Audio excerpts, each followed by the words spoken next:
중국을 가보신 분은 아시겠지만 중국을 가면 모든 계산을 할 때 QR코드나 위챗페이 또 알리페이로 다 결제를 합니다. 현금을 가지고 있어도 그 현금을 사용하기가 어렵습니다. 그런데 놀라운 것은, 깜짝 놀랄 것은 거지도 국어를 하시는 분도 QR코드 팻말을 목에 걸고 있더라는 거예요.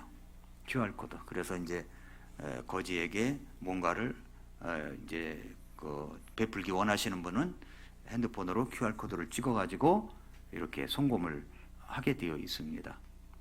우리나라는 그런 거 없잖아요, 그죠? 우리나라는 그런 게 없는데 중국은 그게 심합니다. 카메라도 CCTV도 엄청나게 많고요. 검문 검색도 엄청나게 많고요. 아주 귀찮을 정도로 그렇습니다. 중국은 세계에서 가장 완벽한 그 디지털 감시 체계를 갖춘 나라입니다. 그래서 위챗페이와 알리페이로 모든 금융 어떤 거래가 이루어지고 정부는 이 시스템을 통해서 한 사람의 모든 돈의 흐름을 실시간으로 들여다보고 있습니다.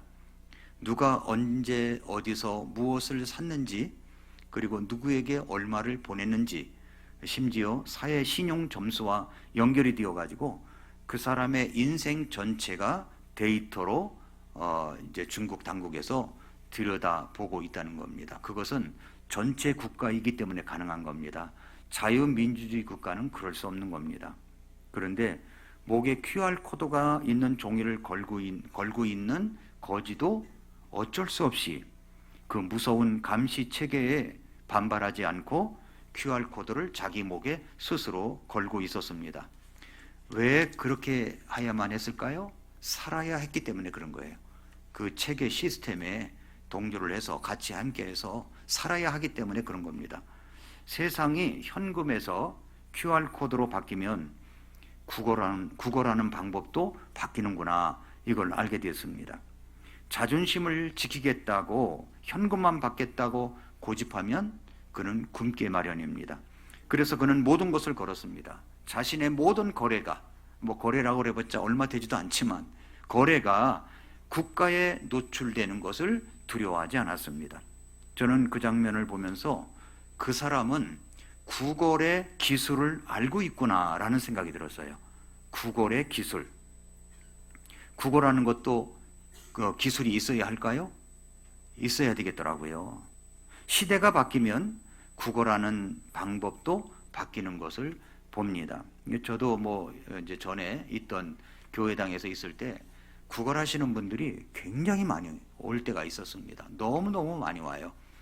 그래서 어느 날은 제가 구걸하시는 분들에게 이제 다른 때보다도 서너 배의 그 돈을 준비하고, 다른 때는 동전을 준비했지만 그날은 지폐를 준비해서 딱 준비해 놓고, 그 여름날이기 때문에 생수를 다 준비해 놓고, 이제 저희들이 너무 감당하기가 어렵기 때문에 더 이상 하기가 어렵습니다. 다음부터는 이게 마지막입니다 하고 이제 드렸습니다. 그랬더니 너무 고맙다고 인사하고 그 다음부터는 오시지 않더라고요. 그래도 오시는 분들은 일하기 싫어하거든 먹지도 말라고 하셨으니까 여기 복도 청소를 하면 얼마큼 드리겠습니다. 그랬더니 제가 출근하기 전에 와가지고 복도 청소를 다 해놓고 있는 거예요. 물론 안에 내부는 이제 그렇게 하긴 어렵지만은 그렇게 했었습니다. 근데 시대가 바뀌었단 말이에요. 시대가. 그러면 어떻게 해야 될까요? 국어라는 기술도 바뀐다는 겁니다. 나는 가진 것이 없습니다. 당신이 주어야 내가 살 수 있습니다. 그런 고백을 해야 된다는 거죠. 그러니까 거지가 거지답게 해야만 먹고 살 수가 있다는 것이죠. 왜 제가 이런 얘기를 하냐면 오늘 본문에 그런 거린이 등장하기 때문에 그렇습니다. 2000년 전 여리고 길가에 앉아있던 한 맹인 거린입니다. 그도 이 거린처럼 구걸의 기술을 알고 있었습니다. 그러나 그가 지나가시는 예수님을 향하여 구걸한 것은 동전이 아니었습니다. 오늘 말씀해 보니까 동전을 구한 것이 아니었어요. 그런 이야기가 이제 오늘 본문의 이야기입니다. 누가복음 18장 31절부터 43절까지는 한 본문 안에 두 가지 장면이 기록되어 있습니다.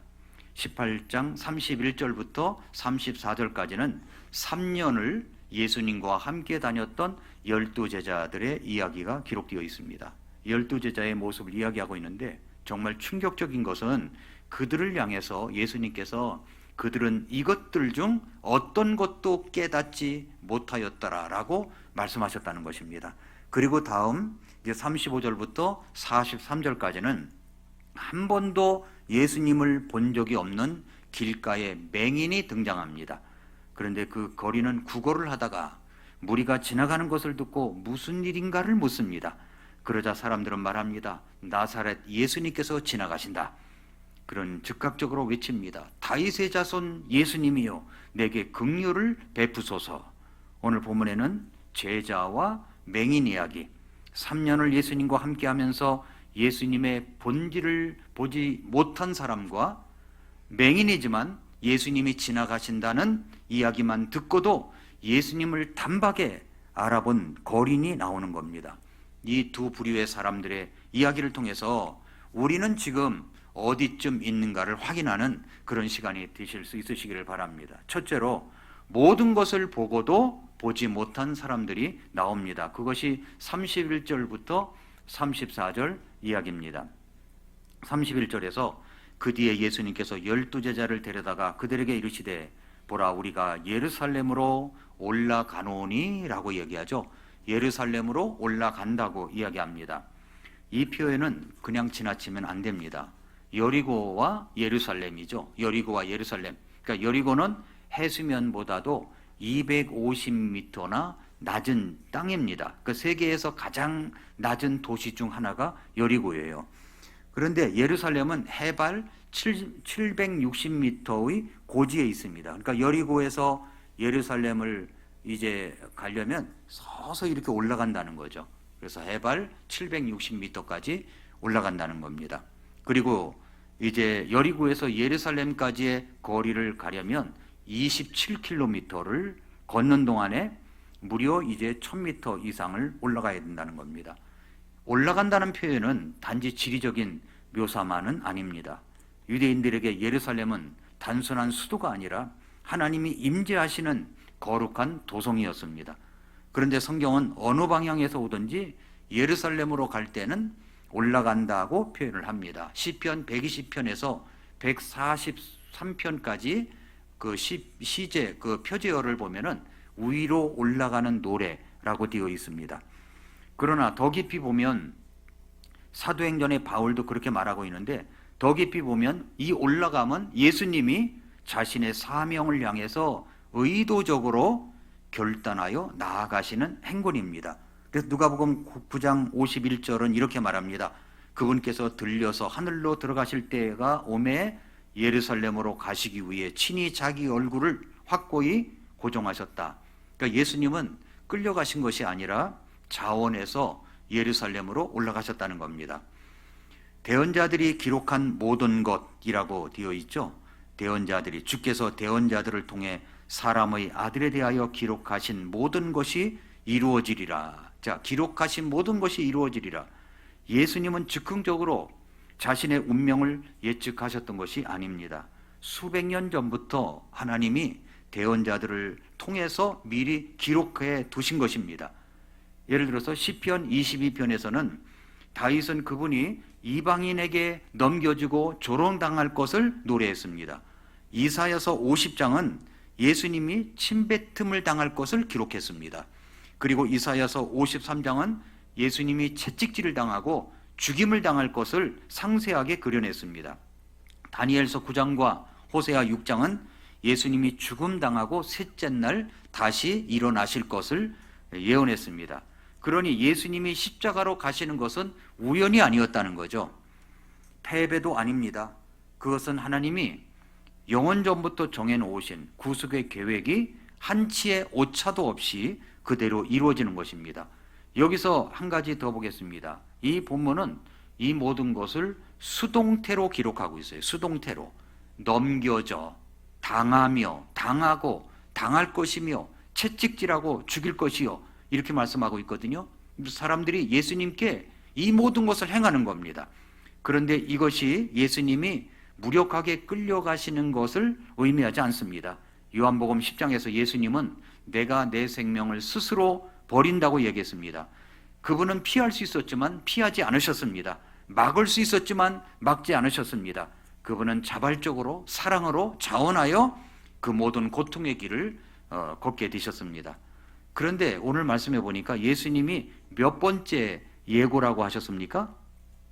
누가복음에서 예수님은 이 시점까지 자신의 죽음과 부활을 이미 2번 예고하셨었습니다. 근데 오늘 본문은 3번째입니다. 3번째. 9장 22절에서 한 번, 9장 44절에서 또 한 번, 오늘 보면은 3번째 예고입니다. 그 예고가, 오늘 예고가 가장 상세하고 가장 구체적입니다.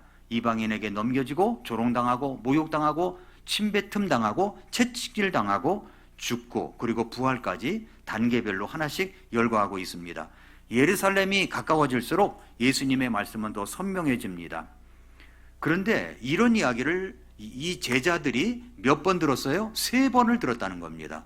3번을 듣고도 18장 34절에 보면은 그들은 이것들 중 어떤 것도 깨닫지 못하였더라.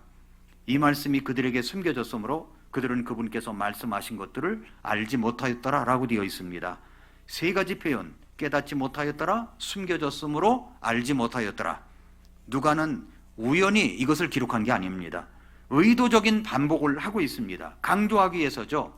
제자들이 그만큼 철저하게 완전하게 알지 못했다는 것을 강조하는 겁니다. 3번째 예고인데도 알지 못했다는 거죠. 같은 내용을 3번 들었습니다. 그런데도 그들은 깨닫지를 못했어요. 마태복음과 마가복음의 병행 구절을 보면 더 충격적입니다. 바로 이 순한 예고를 들은 직후에 제자들이 무엇을 하고 있냐면은 누가 하나님의 왕국에서 더 높은 자리에 앉을 것이냐, 이것을 두고 서로 다투고 있었다는 겁니다. 깨닫지를 못하니까 이런 일이 벌어져요. 예수님이 십자가에서 침뱉음을 당하고 채찍질을 당하고 죽임당하실 것을 말씀하시는데 제자들의 머릿속에는 오른쪽 자리에 누가 앉을 것인가, 이 생각으로 가득했다는 말입니다. 여러분, 우리는 어떻습니까? 우리도 종종 하나님의 말씀을 들으면서도 우리 자신의 야망과 욕심으로 가득 차서 정작 그 말씀이 무엇을 의미하는지를 깨닫지 못하고 있지는 않는가 하는 겁니다. 생각해 보십시오. 제자들은 결코 어리석은 사람들이 아니었습니다. 그들은 매일 예수님과 함께 식사했습니다.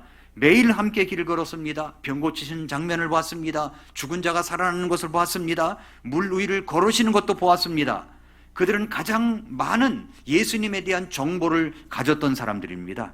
그런데도 불구하고 가장 중요한 것을 놓쳤습니다. 이것이 우리에게 경고하는 바가 있습니다. 정보의 양이 곧 깨달음의 깊이를 보장하지 않는다는 거죠. 우리도 매주 설교를 듣고 매일 성경을 읽고 수십 년 교회를 다녔습니다. 그러나 만약 우리 마음의 중심이 여전히 내 자신, 내 자신의 야망, 내 자신의 안전, 그리고 자기의 이익에 머물러 있다면 우리는 제자들과 똑같이 깨닫지 못하는 사람과 같을 수밖에 없다는 것입니다. 여기 숨겨졌다고 이야기를 했습니다. 왜 숨겨졌습니까? 두 가지가 의미가 있는데 이것은 바로 하나님의 주권적 섭리였어요. 숨겨졌으므로 라는 표현은 신적 수동태라고 부릅니다. 하나님께서 아직 그때가 이르지 않았기 때문에 완전한 이해를 허락하지 않으셨다는 뜻이기도 합니다. 베드로전서 1장은 구약의 대언자들도 자신도 자기들이 기록한 메시아의 고난과 영광에 대해서 완전히 이해하지 못했다고 말하고 있습니다. 또한 제자들의 마음속에 이미 가득 차 있던 기대가 문제였습니다. 그들은 메시아가 로마를 무너뜨리고 이스라엘 왕국을 즉시 회복할 정치적, 군사적 정복자로 오실 것이라고 굳게 믿고 있었습니다. 그 틀 속에는 고난받는 메시아가 들어갈 자리가 없었습니다. 그들의 마음은 이미 가득 차 있는 거예요. 새로운 진리가 들어갈 공간이 없었던 것입니다. 그런데 이것은 누가복음 24장에서 비로소 이제 해결이 됩니다. 부활하신 주님이 엠마오로 가는 두 제자에게 그리고 그날 밤 모인 제자들에게 성경을 풀어주실 때 그들의 마음을 열어 성경들을 깨닫게 하시니라라고 기록합니다. 그러니까 3번을 들어도 못 깨달았던 것이 부활하신 주님이 직접 마음을 열어 주실 때 비로소 깨달았다는 거죠. 여러분, 우리는 종종 우리의 신앙 경력이나 성경 지식의 양을 자랑할 수가 있습니다. 나는 30년을 교회 다녔다. 나는 성경을 5번 읽었다. 그러나 제자들을 보십시오. 3년을 예수님과 함께 먹고 자고 걸으며 동행했습니다. 그런데도 가장 중요한 것, 메시아가 고난받으셔야 했다는 그 핵심을 깨닫지를 못했습니다. 눈이 열려 있다고 다 보는 게 아니에요. 귀가 열려 있다고 다 듣는 것도 아닙니다. 우리 마음이 세상의 야망과 그리고 자기 욕심으로 가득 차 있다면 하나님의 말씀이 우리 곁에 스쳐 지나가도 아무것도 깨닫지 못할 수가 있다는 겁니다. 조심해야 할 것은 오랫동안 신앙생활을 했다고 자동으로 깨달아지고 영적인 눈이 열리는 것은 아니라는 겁니다. 타성에 젖어 있는 나의 모습을 발견할 줄 알아야 됩니다. 바로 이 충격적인 장면 다음에 누가는 우리를 전혀 다른 곳으로 데려갑니다. 35절 이하부터 39절까지 맹인들 이야기가 등장합니다. 자, 여기 맹인들은 길가에 앉아 있었죠. 여기서 한 가지 이제 작은 문제부터 정리하고 이 말씀을 풀어보겠습니다. 오늘 우리가 읽은 본문은 마태복음 20장과 마가복음 10장에도 기록되어 있어요. 누가복음 오늘 18장에도 기록되어 있고, 유심히 여러분이 보면 발견할 수가 있겠지만 이런 내용을 여러분 발견했는지 모르겠습니다. 누가는 여리고에 가까이 가셨을 때에 라고 기록했는데, 마태복음 20장과 마가복음 10장은 여리고를 떠날 때라고 기록되어 있다는 거예요. 발견하셨습니까? 여리고에 가까이 가셨을 때, 누가복음은, 마태 마가는 여리고를 떠날 때라고 기록했다는 겁니다. 똑같은 여리고인데 누가복음은 여리고를 가까이 가셨다고 이야기하고 있고, 마태 마가복음은 여리고를 떠날 때라고 말씀합니다. 이것은 성경의 오류가 아니라는 겁니다. 왜 그러냐면 당시의 여리고는 두 곳이 있었어요. 두 곳. 구여리고 신여리고가 있었습니다. 구약시대의 옛 여리고, 그러니까 헤롯 대왕이 새로 건설한 신여리고, 이렇게 약 1.5km 사이를 두고 구여리고 신여리고가 있었다는 거죠. 그러니까 신여리고를 떠나는 동시에 구여리고에 가까워질 수 있는 겁니다. 성경은 여기서도 정확하게 말씀하고 있는 거예요. 한 맹인이 길가에 앉아 있습니다. 마가복음은 그의 이름을 알려줘요. 이름이 디메오의 아들 바디메오. 바가 아들이란 말이거든요. 그러니까 디메오, 그러니까 바디메오니까 디메오의 아들입니다. 바디메오예요. 이름이 기록되었다는 것은 초대교회가 이 사람을 알고 있었다는 것입니다. 바디메오. 이 사건 이후에 그는 예수님을 따르는 제자가 되었을 것입니다. 왜 길가에 앉았는지를 여러분 생각해 봐야 됩니다. 이분은 맹인이에요. 맹인은 농업사회에서는 일을 할 수가 없었습니다. 생산적인 노동이 불가능했죠. 그러니까 할 수 있는 수단이 있다면 구걸밖에 없었어요. 지금은 우리나라도 이제 맹인하면 안마사 아니면 구걸을 한다, 이렇게 이야기를 하지만, 게다가 그 시대에는 이 종교적 사고로 보면은 장애를 뭐라고 그랬냐면은 죄의 결과다라고 생각을 한 겁니다. 이 사람이 맹인인 것은 자기 죄 때문이다라고 한 거죠. 요한복음 9장에서 제자들조차 뭐라고 그랬냐면은 이 사람이 맹인으로 난 것이 누구의 죄 때문입니까? 라고 예수님께 물었습니다. 그는 경제적으로도 가장 낮은 자리, 그리고 종교적으로도 가장 소외된 자리에 있었던 구걸하던 맹인, 이름은 바디메오입니다. 길가에 앉았다는 것은요, 단순한 위치 묘사가 아닙니다. 그 길가가 그의 전 인생이었어요. 매일 그곳에 앉아서 사람들의 발소리를 들으며 누군가의 극렬로 그래도 땡그랑 소리라도 나야만 그게 생존을 이어갈 수가 있었다는 것입니다. 아무도 그를 알아주지 않았습니다. 세상이 그를 보지 않는 자리에 그는 앉아 있었습니다. 여러분 상상해 보십시오. 그날 아침도 그는 다른 날과 똑같이 일어났을 것입니다. 어둠 속에서 더듬으며 일어나서 누군가의 도움으로 세수를 하고 지팡이를 짚고 늘 앉던 그 자리로 이제 걸어갔을 것입니다. 오늘도 어제와 같은 하루가 되리라고 생각했을 거예요. 아무 기대도 없이 그는 살아남기 위해서, 생존을 위해서 그 거리는 길가에 앉아 있습니다. 누군가에게 손을 내밉니다. 한 푼 주세요. 주시고 가세요. 그랬겠죠. 우리 인생에도 그런 날들이 있지 않습니까? 아무 일도 일어나지 않을 것이라 생각하며 시작하는 평범한 하루. 그런데 바로 그런 날 바디메오의 인생을 영원히 바꿀 사건이 다가오고 있었습니다. 그런데 바로 그 자리에서 가장 위대한 만남이 이루어진 거죠. 하나님의 긍휼은 여러분 화려한 성전에서 일어난 게 아닙니다. 길가에서, 또 어떤 사람도 쳐다보지 않는 그 자리에서 기적이 일어났습니다. 학식 있는 자가 아니라 구걸하는 자에게 나타났습니다. 자, 여기서 이제 18장 36절에 보니까 무리가 지나가는 것을 듣고 그것이 무엇을 뜻하는지 물었습니다.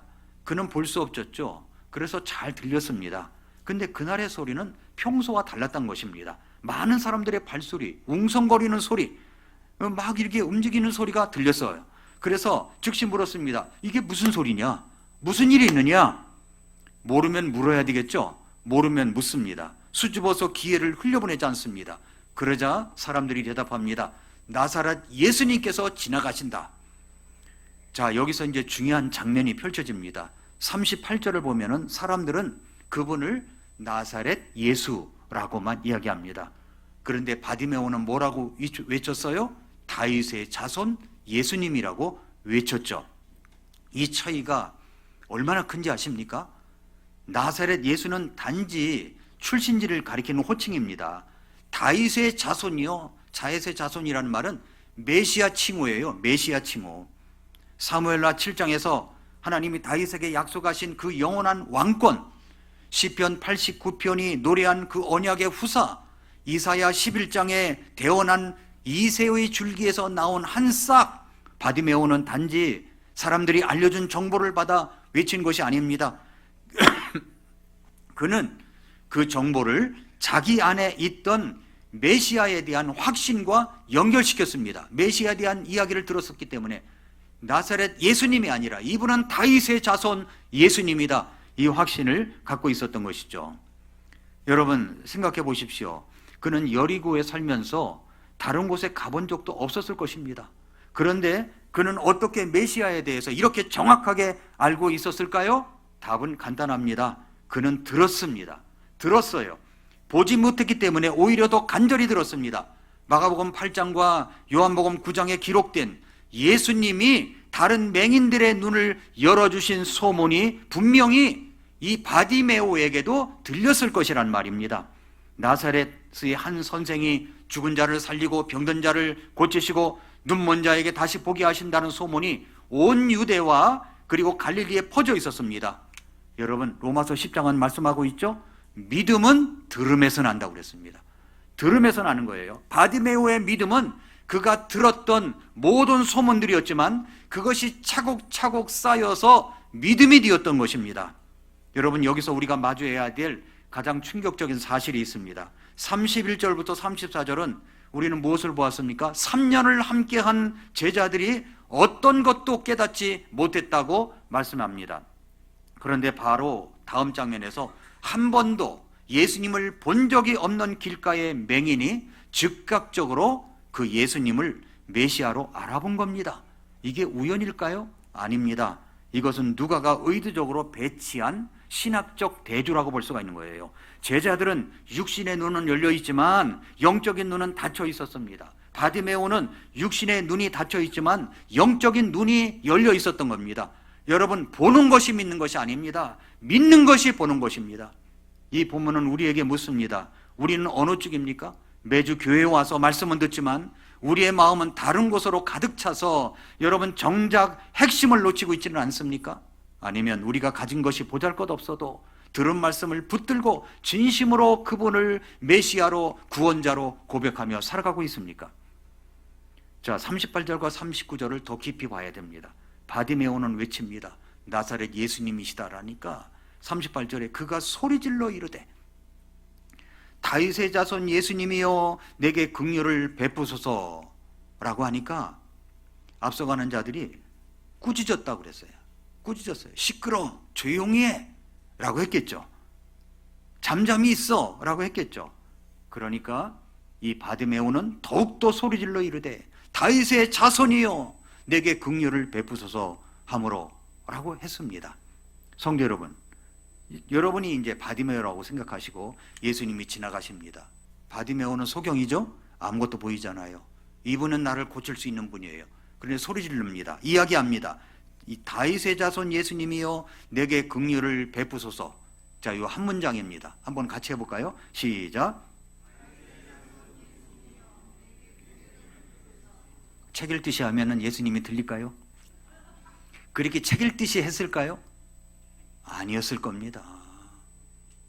소리 질렀을 거예요. 주변 사람들이 시끄럽다고 조용히 하라고 할 정도였어요. 다윗의 자손 예수님이여 내게 긍휼을 베풀어 주시옵소서. 한 번만 했을까요? 그 말 또 하고 그 말 또 했을 겁니다. 야 조용히 해. 그랬더니 더 톤이 올라가요. 더 소리 질렀을 겁니다. 내게 긍휼을 베풀어 주십시오. 여러분이 긍휼이라고 하는 단어를 잘 봐야 돼요. 이게 헬라어로 엘레오스라는 단어인데 구약의 헤세드, 곧 언약적 사랑에 해당하는 단어입니다.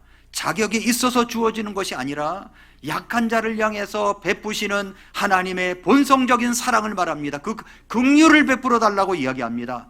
바디메오는 자기 공로를 한마디도 언급하지 않았습니다. 어떤 자격도 주장하지 않았습니다. 오직 긍휼을 구합니다. 이것은 바로 앞장에서 18장 14절에서 우리가 본 세리의 기도와 정확히 같은 정신입니다. 기억하십니까? 세리는 가슴을 치며 이렇게 기도했습니다. 하나님이여 죄인인 나를 불쌍히 여기소서. 바리새인은 나는 다른 사람과 같지 아니함을 감사하나이다 어깨 쓱 내밀면서 뻐기면서 자기 공로를 자랑했지만은 세리는 오직 하나님의 긍휼만을 구했습니다. 그리고 그 세리가 의롭다 하심을 얻었습니다. 바디메오도 같은 제사로 나아간 거예요. 그는 자신이 아무 자격이 없다는 것을 알았습니다. 그는 가진 것이 없었습니다. 그래서 그는 구걸하는 법을 알았습니다. 바로 그것이 그가 받을 수 있었던 이유였습니다. 39절에 앞서가는 자들이 그를 꾸짖어 그가 잠잠히 있게 하였으나 사람들은 그를 막았죠. 조용히 하라고 했습니다. 여러분, 바쁜 6월절 순례 행렬에 소란을 피우는 거지는 방해물일 뿐이겠죠. 그런데 보십시오. 그가 더욱더 소리 질러 보통 사람이라면 위축됩니다. 그러나 바디메오는 더욱더 크게 소리 질렀습니다. 외쳤습니다. 왜 그렇습니까? 이번 기회가 지나가면 자기 인생은 끝난다, 아무 소망이 없다라고 생각되기 때문에 다윗의 자손 예수님이여 나를 긍휼히 여겨달라고 그렇게 소리를 지른 겁니다. 다시 이 길을 지나가실 가능성은 없었던 예수님을 향해서 예루살렘으로 올라가시면 그 끝은 십자가였습니다. 이 순간을 놓치면 다시는 기회가 없었을 것입니다. 여러분, 우리의 옛사람들 가운데도 이런 근성의 사람들이 있었습니다. 창세기 32장에 보면은 야곱이 나오죠. 형 에서가 그를 죽이러 오고 있는 절망적인 상황에서 야복 강가에서 어떤 분과 밤새도록 씨름했습니다. 그분이 나를 가게 하라 하셨을 때 야곱은 매달림에 말았습니다. 당신이 나를 축복하지 아니하면 가게 하지 아니하겠나이다. 이미 엉치뼈가 다 부러져 가지고 자기가 붙잡았자 무슨 힘이 있겠습니까? 그래도 마지막 안간힘을 쓰면서 나를 축복하지 아니하면 가게 하지 아니하겠나이다. 왜냐하면 그 시간이 만약에 자기가 축복을 받지 못하면 자기 형 에서에게 자기는 죽을 것이라고 생각했을 것입니다. 그 결과 그의 이름이 이스라엘로 바뀌었습니다. 절망적으로 취약했기에 그는 절대로 놓을 수 없는 근성의 사람이었습니다. 여러분, 예레미야를 생각해 보십시오. 그는 40년 동안 눈물로 하나님의 말씀을 전달했습니다. 사람들에게 거부당하고 지하 감옥에 갇히기까지 했습니다. 그러나 그는 포기하지 않았어요. 바울을 생각해 보십시오. 벨리스 총독 앞에서 결박당한 상태로 주님의 부활을 증언했습니다. 마틴 루터를 생각해 보십시오. 1521년 보름소 제국 회의에서 자신의 주장을 철회하라는 압력을 받았을 때 그는 이렇게 말했습니다. 비록 마귀들이 기왓장보다 많다 해도 나는 굴복하지 않겠다. 이게 바로 근성입니다. 근성. 절망적인 상황에서도 끝까지 붙드는 사람들의 특징이죠. 바디메오가 그렇습니다. 가진 것이 없었기 때문에 체면을 차릴 수가 있겠습니까? 자기 그 시간이 끝나면 자기는 소망도 없는 인생이라는 것을 알고 있었기 때문에 끝까지 그는 다윗의 자손 예수님이여 나를 긍휼히 여겨달라고 그렇게 소리 지르고 소리 지를 수가 있었던 것입니다. 우리가 신앙생활에서 자주 놓치는 것이 무엇인지 아십니까? 우리는 너무 자주 체면을 생각해요. 체면. 너무 절박하게 보이면 안 된다. 너무 자주 구하면 부담스러워 보인다. 그게 아닙니다. 오늘 본문은 그 정반대예요. 구원은 체면을 차리는 자에게 오지 않습니다. 구원은 체면을 버린 자에게 오는 거예요. 이 부르짖음이 예수님이 어떻게 응답했는지 18장 40절부터 42절 세 번째 대지를 보겠습니다. 예수님께서 멈추셨습니다. 십자가로 향하던 발걸음이 멈췄습니다. 40절의 첫 마디를 놓치지 마십시오. 예수님께서 서서라고 했어요. 이 짧은 한 문장 안에 본문 전체의 진리가 담겨 있습니다. 예수님 지금 어디로 가고 있어요? 예루살렘이죠.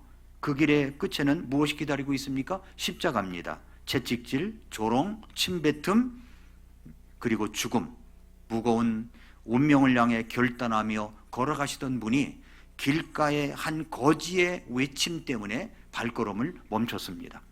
우주를 창조하신 분이 자신의 죽음을 향해 나아가시던 그 결정적인 순간에 멈추셨습니다. 여러분, 욥기 7장과 시편 144편은 우리에게 이렇게 묻습니다. 사람이 무엇이기에 하나님이 나를 마음에 두시고 돌보십니까? 그랬어요. 하나님이 보시기에 우리는 그저 마치 들판의 개미와 같은 거예요. 거대한 세상이 있다는 것을 전혀 알지 못하고 그저 자기 집을 짓고 양식을 모는 데만 분주한 개미들. 누군가는 이렇게 말합니다. 누가 개미의 말로 이야기해주면 좋을 텐데. 그런데 바로 그 일을 하나님이 하신 거예요. 로마서 8장 3절이 말하는 대로 하나님이 직접 사람의 몸을 입으시고 우리의 언어로, 우리의 눈높이로 우리에게 찾아오신 겁니다. 여러분, 이것이 바로 우리가 섬기는 하나님이십니다. 그분은 결코 우리의 부르짖음을 무시하실 만큼 바쁘지 않으십니다. 우리가 부르짖으면 그 하나님은 응답하십니다. 그 절박한 순간에도 한 사람의 절박한 부르짖음을 들으시고 발걸음을 멈추실 만큼 우리를 사랑하십니다. 여기서 우리는 조금 더 깊은 질문을 던져야 돼요. 왜 예수님이 멈추셨습니까? 단순히 바디메오가 크게 외쳤기 때문이었을까요? 그렇다면 왜 다른 수많은 병자들과 가난한 자들은 외치지 않았을까요? 그 믿음은 어디에서 왔습니까? 요한복음 6장 44절을 보면은 나를 보내신 아버지께서 이끌지 아니하면 아무도 내게 올 수 없다고 했습니다. 바디메오의 외침 배후에는 하나님의 이끄심이 있었습니다. 그가 먼저 예수님을 찾아낸 게 아니에요. 하나님이 먼저 그를 향해 움직이고 계셨습니다. 구원은 항상 위에서 아래로 오는 겁니다. 우리가 하나님을 찾아낸 것이 아니라 하나님이 먼저 우리를 찾아내셨습니다. 예수님이 말씀하십니다. 내가 네게 무엇을 해주기 원하느냐? 지금 결정적인 예수님의 질문입니다. 내가 네게 무엇을 해주기 원하느냐? 예수님은 이미 그가 맹인이라는 것을 아셨습니다. 무엇이 원하는지 굳이 물으실 필요가 있었겠습니까? 그런데도 주님은 물으셨어요. 왜 그렇습니까? 이것은 백지수표를 내미는 것과 똑같은 겁니다. 솔로몬에게 나타나신 하나님이 내가 네게 무엇을 해줄지 구하라고 하셨을 때 그는 지혜를 달라고 기도했죠. 솔로몬 재물이나 명예나 원수의 생명을 구하지 않았습니다. 하나님의 백성을 다스릴 지혜를 구했습니다. 그리고 하나님은 그가 구하지 않은 부와 영광까지 더하여 주셨습니다. 우리가 무엇을 구하느냐가 우리의 믿음의 깊이를 드러냅니다. 믿음은 막연한 동경이 아닙니다. 믿음은 구체적인 간구입니다. 여기서 우리는 마가복음 10장 36절을 떠올려야 됩니다. 바로 이 본문에서 멀지 않은 곳에서 야고보와 요한이 예수님께 무엇을 구했는지 여러분 기억하십니까? 주님이 영광 가운데 계실 때 우리를 한 사람은 주의 오른편에 다른 한 사람은 좌편에 앉게 해 주시옵소서라고 했다는 거예요. 같은 질문의 제자들은 자기 자리와 권세를 구했습니다. 그러나 바디메오는 뭘 구했습니까? 시력을 구했습니다. 눈이 떠지는 것을 구했어요. 예수님은 오늘 여러분들에게 똑같이 묻습니다. 내가 네게 무엇을 해주기 원하느냐? 내가 네게 무엇을 해주기 원하느냐? 무엇을 구하시겠습니까? 여러분이 정말로 절박하게 원하는 것이 무엇입니까? 세상적인 성공입니까? 더 많은 소유입니까? 아니면 영혼의 진정한 회복입니까? 시력을 받다라고 하는 단어가 이게 헬라어로 아나블레포라는 단어입니다. 내게 시력을 받게 해 주시옵소서. 시력을 받다라는 것, 아나블레포가 단순히 보다가 아니라 다시 위를 쳐다보다라는 뜻을 갖고 있어요.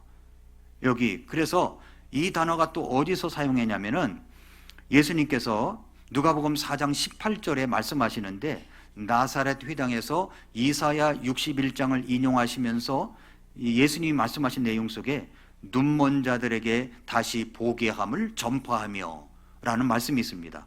지금 바디모에게 일어나는 이 사건은 예수님이 공생의 초기에 선언하셨던 메시아의 사명이 실제로 성취되는 현장입니다. 그렇다면 여러분, 한 가지 질문을 드립니다. 여러분의 영적 시력은 어느 정도이십니까? 어느 정도세요? 우리는 영원한 것을 얼마나 선명하게 보고 있습니까? 하나님의 뜻을 얼마나 선명하게 알고 있나요? 하나님의 말씀을 얼마나 뚜렷하게 바라보고 있습니까? 바디메오가 자신의 절망적인 육신의 어둠을 알았던 것처럼 우리도 우리 영혼의 어둠을 느끼고 있습니까? 내가 지금 눈 못 보는 소경이다. 뭔가 잘 알지를 못한다. 깨닫지를 못한다. 잘 보지를 못한다. 이것을 느끼고 있습니까? 거린이라는 생각을 해보신 적 있으세요? 맹인 바디메오처럼 나는 바디메오와 같다는 생각을 해보신 적이 있습니까? 그렇게 내가 시력을 받게 해달라고 하는 간구 속에서 예수님이 말씀하십니다. 42절, 네 시력을 받으라. 네 믿음이 너를 구원하였도다. 구원하였도다 라고 한 단어가 헬라어로 소조라는 단어인데 신약성경에서 두 가지 의미로 썼어요. 육신적 치유의 회복과 영혼의 구원, 둘 다 들어 있습니다. 그러니까 표면적으로는 시력이 회복이 된 거죠. 눈이 보게 됐습니다. 18장 43절에 보면은 그가 하나님께 영광을 돌리며 그분을 따른다고 되어 있습니다. 단순히 눈이 고쳐진 그런 사람의 행동이 아닙니다. 이 따른다는 동사는 누가복음 전체에서 제자됨을 가리키는 전형적인 표현입니다. 시력을 받은 것만이 아니에요. 구원받았습니다. 영혼이 새로 태어났습니다. 예수님을 따르는 제자가 되었습니다. 구원의 능력은 오직 예수님께만 있습니다. 그러나 그 능력을 받는 통로가 뭐냐면 믿음입니다. 믿음. 에베소 2장 8, 9절에 믿음으로 은혜로 구원을 받는다고 했습니다. 그래서 이것은 하나님의 선물이라고 그랬어요. 위에서 주님께서 주신 것입니다. 바디메오의 믿음에는 세 가지가 들어있었어요. 메시아에 대한 구약의 지식을 알았고 그 지식을 자신의 것으로 받아들이고 확신했고 그 확신에 찬 자신의 모든 것을 던졌다는 겁니다. 군중의 꾸짖음을 뚫고 끝까지 외친 것이 그 증거입니다. 이것이 참된 믿음이죠. 단지 머리로 아는 것이 아니에요. 전부를 거는 겁니다. 전부를 거는 거예요. 그렇다면 이제 즉시 받은 시력과 즉시 나온 반응이 있습니다. 43절을 보니까 즉시 그가 시력을 받고 하나님께 영광을 돌리며 그분을 따름으로 온 백성이 그것을 보고 하나님께 찬양을 드리니라. 즉시 말씀이 임함과 동시에 능력이 임해서 즉시 받았어요. 시력을 즉시 받았어요. 눈이 뜬 것이 즉시 받았다는 것이죠. 어떤 의식도 어떤 절차도 어떤 기다림도 없었습니다. 예수님이 말씀하신 순간 그대로 이루어졌습니다. 창세기 1장에서 하나님이 이르시되 빛이 있으라 하심에 빛이 있었고 그대로 됐다고 그랬죠. 그것처럼 즉시 받은 거예요. 즉시 받은 거예요. 하나님께 영광을 돌립니다. 그랬더니 이 바디메오가 세 가지 반응을 일으켰어요. 즉시 주님을 따랐습니다. 하나님께 영광을 돌렸습니다. 온 백성이 그것을 보고 찬양을 올렸습니다. 자, 이제 이 바디메오를 보면은 누가복음 18장 전체의 결론에 도달하게 되는 겁니다. 자, 이 장에서 우리는 어떤 인물들을 보았냐면은 끈질기게 간청하는 과부를 봤고요, 가슴을 치며 긍휼을 구하는 세리를 보았고, 단순하게 받아들이는 어린아이들을 보았고, 그리고 바로 직전에 등장한 부자 청년을 봤습니다. 여기서 이제 우리는 하나님께 나아가는 데는 한 가지 방법밖에 없다는 것을 깨닫습니다. 자신의 공로나 자격을 의지하지 않고 오직 믿음을 간절히 구하는 겁니다.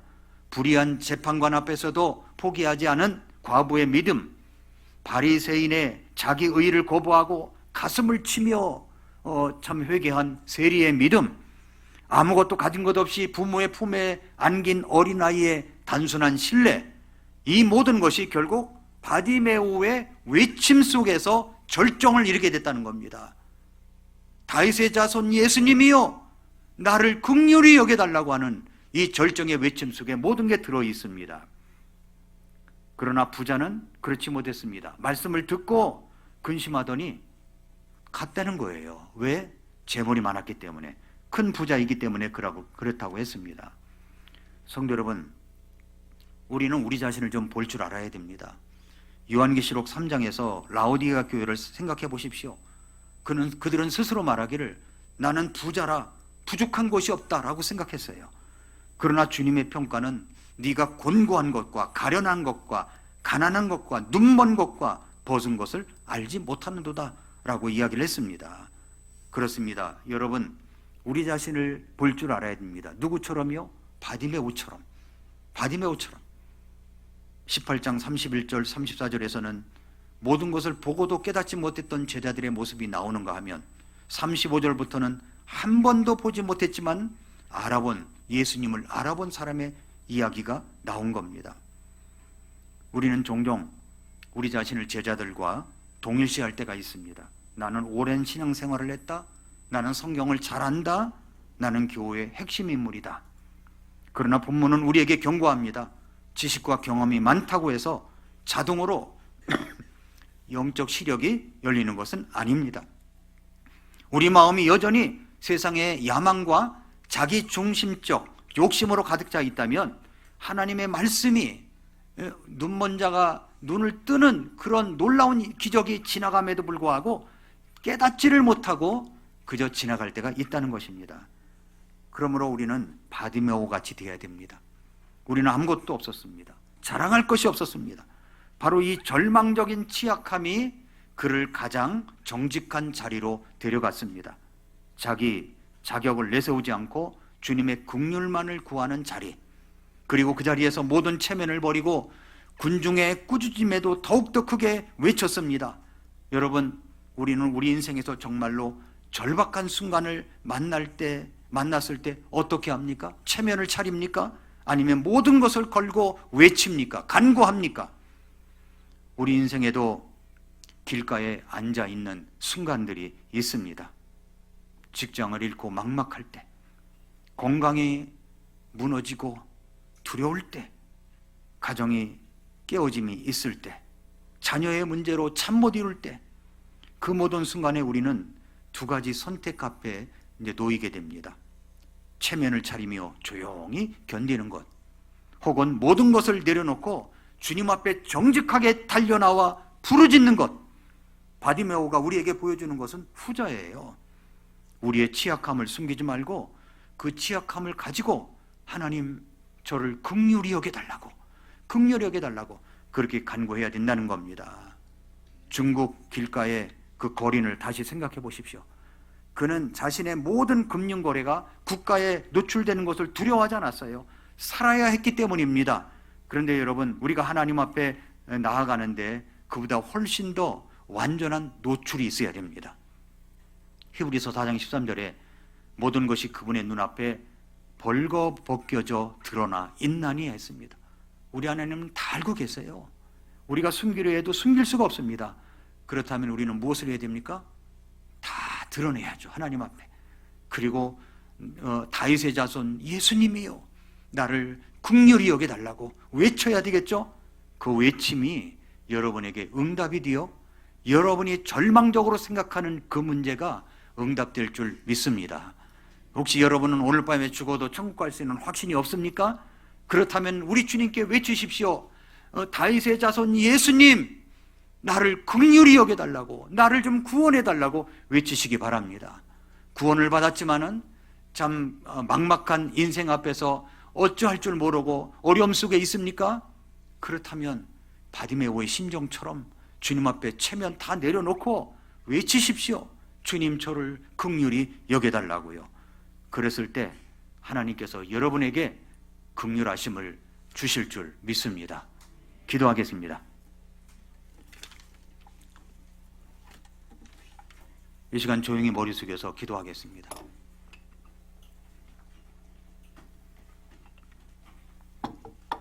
혹시 여러분 가운데 저는 오늘 밤 죽으면 천국 갈 수 있는 자신이 없습니다.